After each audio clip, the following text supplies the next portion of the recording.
Hello class, I am happy to be with you again today. I am going to work some problems from Chapter 7. So let's get started on SE2, found on page 289 of your textbook. This is for SE2. SE2 says assume the following data with regard to inventory for vegan company. So they give us information about purchases, beginning inventory, purchases, and sales. They ask us to find ending inventory and calculate the cost of goods sold. Now, SE2 is asking for the specific identification method. Okay? That means that we know exactly which items were sold. Okay? I want to draw your attention to the goods available for sale line. That is the number of units, beginning inventory, plus 2 purchases. So that is the total number of units that we could have sold for this whole period and the dollar amount. When we do specific identification, you can do it one of 2 ways. You can calculate cost of goods sold first and subtract it from the goods available for sale, or you can calculate ending inventory and subtract it from the goods available for sale to find cost of goods sold. Let's start with cost of goods sold. No, actually, let's start with ending inventory because they say assume that the inventory consists, the inventory now, at the end, you'll see that the problem says that at the end we have 55 units. It consists of 30 units from August 8th and 25 units from August 22nd. So this means we know exactly which units we have in inventory, not first in, first out. Okay? So, 30 units times $11, which is the August 8th purchased, 330. And 25 units came from the August 22nd purchase at 12. Okay, so 25 times 12, that'd be 250 plus 50 be 275. Let me get my check figures here so that I won't make a mistake. Yeah, 25 times 12 would be 300. So we have an ending inventory that has a value, a cost of $630. Okay? So I quite easily can figure out what we apparently sold by taking the total goods available for sale, total goods available of 1370 less ending inventory of 630 tells me what I apparently sold out. That's apparently what the cost, not the prices, the cost of the goods that I sold out. Or let's think about it a different way. I could directly attack it from the perspective of cost of goods sold. So if we sold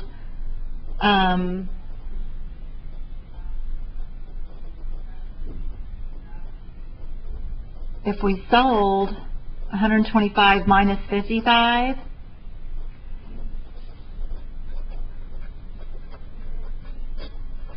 that means we sold 70 units. I could just look up those exact units that were sold and directly calculate cost of goods sold. This is the simplest thing I did. Now let's take this exact information, let's move to SE4, and I want you to find ending inventory and cost of goods sold using FIFO, which means we assume that we sold the first units and everything left would be the most recent purchases that we made. Okay? So let's solve for ending inventory. I'm going to shut the door.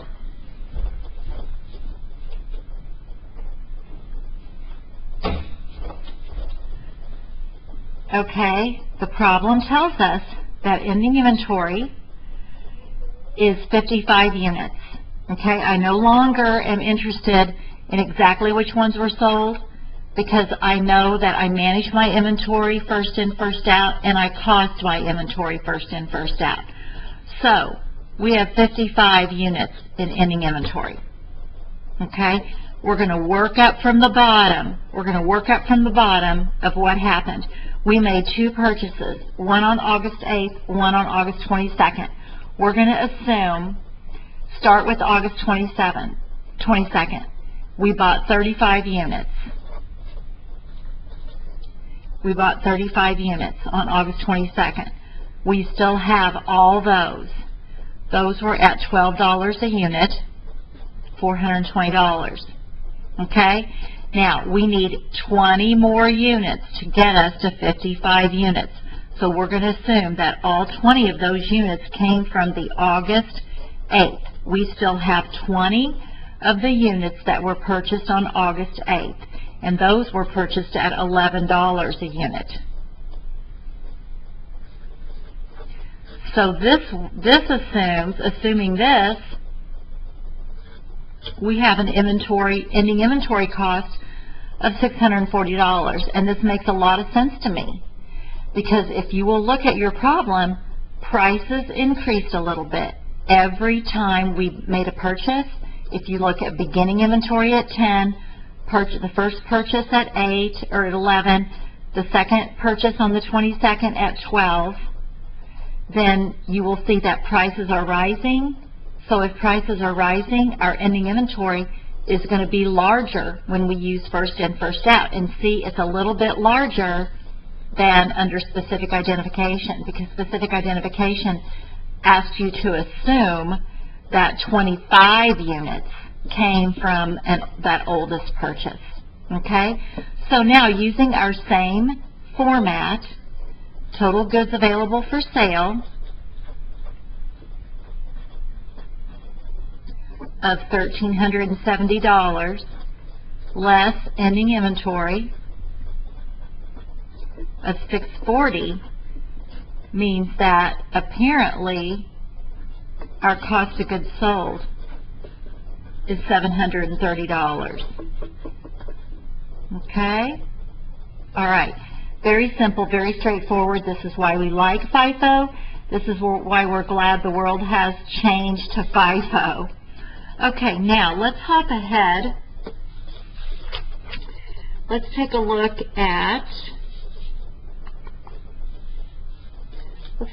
at E2A. E2A. Let's only calculate E2A using FIFO. Okay?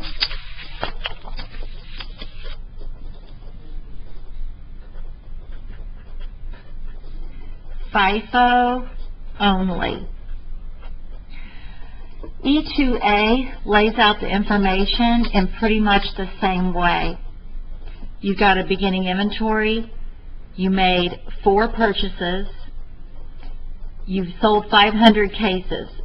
So you had 125 cases. You bought a bunch. You had 675 total that could have been sold this period. You sold 500. You're left with 175 cases. Using FIFO, assuming that the goods at the end of the period are the most recent goods, let's see where we would get those 175 cases from. Ending inventory equals 175 cases. Now, you need to make sure you know when you're working with units and when you're working with dollars. Okay? Well, I look at the December 15th purchase, and I see that it was for 100 cases, and it was at $30.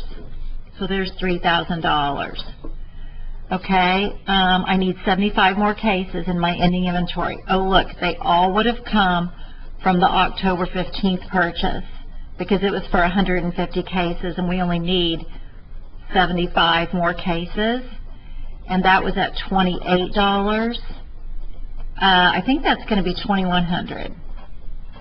I think 75 times 28 is $2,100. Okay, so ending inventory is $5,100. The dollar value of ending inventory, so it's 175 cases with a dollar cost of $5,100. That's what we paid for those 175 cases, assuming that we sold them out first in, first out. Okay, knowing that, we can find cost of goods sold. Okay? Well, the total goods available for sale, you can see from the problem, goods available for sale is 675 cases at various prices for a total value of $18,275 minus ending inventory of $5,100 says that we would have a cost of goods sold of $13,175 under the first in, first out method. That was problem E2A. And like I said, our problems are shorter to get through because we are only doing FIFO. Okay, we are only doing FIFO. Now, I would like to challenge you. To take a look at a tougher concept. What did I do with it?